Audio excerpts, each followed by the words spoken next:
নমস্কার বন্ধুরা, আবারও একটা নতুন পর্বে আপনাদের সবাইকে স্বাগত। আজ নিয়ে এসেছি দারুণ সুস্বাদু রাইসের একটা রেসিপি। আগের দিন যদি কিছুটা প্রিপারেশান করে রেখে দেওয়া যায়, পরের দিন সকালের ব্যস্ততার মাঝে এই রেসিপিটা কিন্তু ঝটপট বানানো হয়ে যায় আর সকলের মন পছন্দ হয়ে যায়। একবার যদি বানানো হয় তো প্রায়ই বানাতে হবে এই রেসিপিটা। তাহলে আসুন দেখে নেওয়া যাক আজকের রেসিপিটি। তো প্রথমেই আমি 1 কাপ বাসমতি চাল নিয়েছি আর ভালো মতো জল দিয়ে ধুয়ে নিয়েছি। তারপর এই চালটা আমি ভিজিয়ে রাখবো অন্তত আধ ঘন্টা। তো এদিকে একটা ফুলকপি নিয়ে নিয়েছি। ফুলকপিটা আমি মাঝারি সাইজের কেটে নিলাম। এই কপিটা গরম জলে ভিজিয়ে রাখবো আধ ঘন্টা। এদিকে আধ ঘন্টা চালটা ভেজানো হয়ে গেছে। চালটা এখন ফুটিয়ে নেব, তার জন্য গরম জলে চালটা তুলে দিয়েছি। এখন চালটা কিন্তু 80% সেদ্ধ হয়ে গেছে। তা এই সময় আমি ফ্যানটা ঝাড়িয়ে নিলাম। এখানে আমি একটা ব্যাটার বানাবো, তার জন্য একটা বড় বাটিতে নিয়ে নিলাম 4 চামচ ময়দা। 4 চামচ ময়দার সাথে নিয়ে নেব 2 চামচ কর্নফ্লাওয়ার। এর সাথেই নিয়েছি স্বাদ মতো লবণ আর কাশ্মীরি লঙ্কা। আদা বাটা, রসুন বাটা সবই আমি 1 টিস্পুন করে নিয়ে নিয়েছি। এই সবগুলো মিশিয়ে নেব জল দিয়ে। অল্প অল্প জল দিয়ে ব্যাটারটা বানালে ময়দাটায় কিন্তু এতটুকু লাম্পস থাকবে না। এই দেখুন কত সুন্দর ময়দার ব্যাটারটা আমার রেডি হয়ে গেছে। খুব বেশি মোটা করিনি, একটু পাতলার দিকেই ব্যাটারটা রাখতে হবে। তো কপিগুলো গরম জল থেকে তুলে অনেকক্ষণই আমি জলটা ঝারিয়ে নিয়েছি। এখন এই কপিগুলো ব্যাটারের মধ্যে দিয়ে দিলাম আর ব্যাটারটা খুব ভালো মতো কপির গায়ে লাগিয়ে নিতে হবে, যাতে ভেতর পর্যন্ত ব্যাটারটা লেগে থাকে। এই কপিগুলো আমি ভেজে নেব, তার জন্য গ্যাসে কড়া বসিয়ে দিয়েছি। কড়াটা খুব ভালো মতো গরম হয়ে গেলে বেশ অনেকটা পরিমাণে রিফাইন তেল দিয়ে দিয়েছি। রিফাইন তেলটা খুব ভালো মতো গরম হয়ে গেছে। এখন গ্যাসের ফ্লেমটা মিডিয়ামে রেখে একটা একটা করে কপিগুলো ছেড়ে দিলাম গরম তেলের মধ্যে। খুব ভালোভাবে উল্টে পাল্টে কিন্তু কপিগুলো আমাদের ভেজে নিতে হবে, কারণ কপিটা কাঁচা ছিল।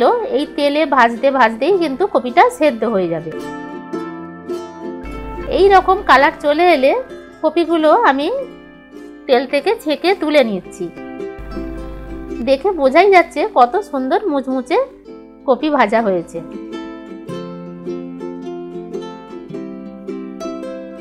পরের ব্যাচের কপিগুলোও কিন্তু আমি একইভাবে গরম তেলে ছেড়ে দিলাম, একইভাবে আমি ভেজে নেব।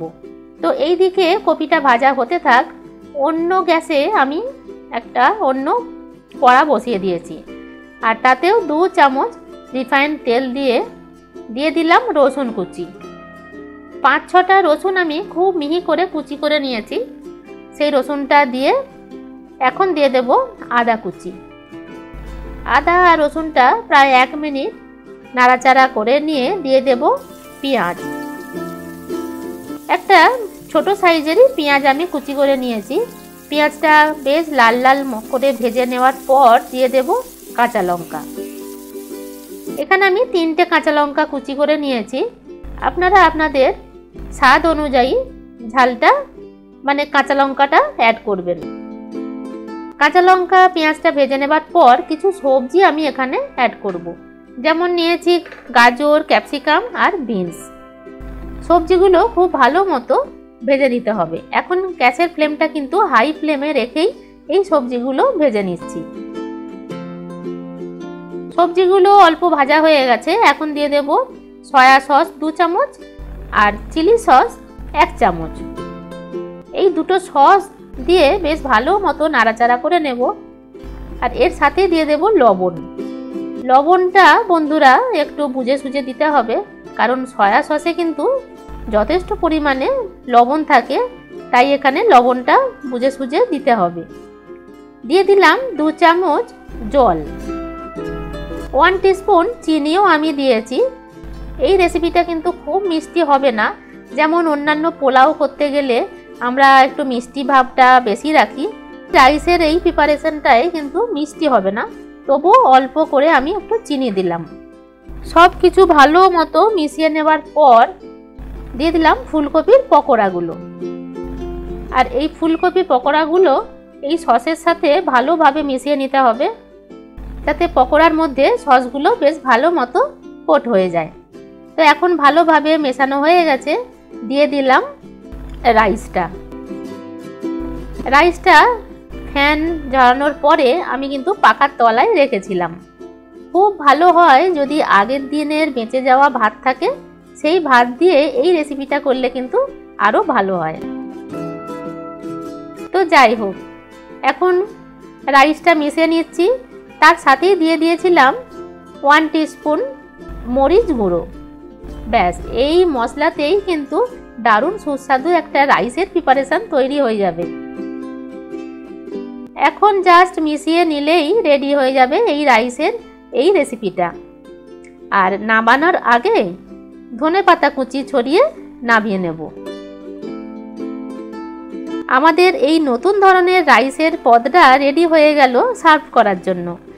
এই পদটি সার্ভ করতে আর কোনো সাইড ডিশ লাগে না, তবে স্পেশাল কোনো দিনে যদি বানানো হয় তবে যে কোনো আমিষ পদের সাথে সার্ভ করতে পারেন। আশা করছি রেসিপিটা আপনাদের ভালো লেগেছে। বাড়িতে বানালে আমাকে কমেন্ট করে জানাবেন কেমন লাগলো। রেসিপি ভালো লাগলে লাইক শেয়ার করে দেবেন, আর এখনো যদি সাবস্ক্রাইব না করে থাকেন তাহলে এখনই করে দিন। পাশে থাকা বেল বাটনটা অবশ্যই প্রেস করে দেবেন, যাতে আমি যখনই নতুন কোনো ভিডিও আপলোড করি আপনার কাছে নোটিফিকেশন পৌঁছে যায়। আজ এ পর্যন্তই। আপনারা ভালো থাকবেন, সুস্থ থাকবেন। ধন্যবাদ।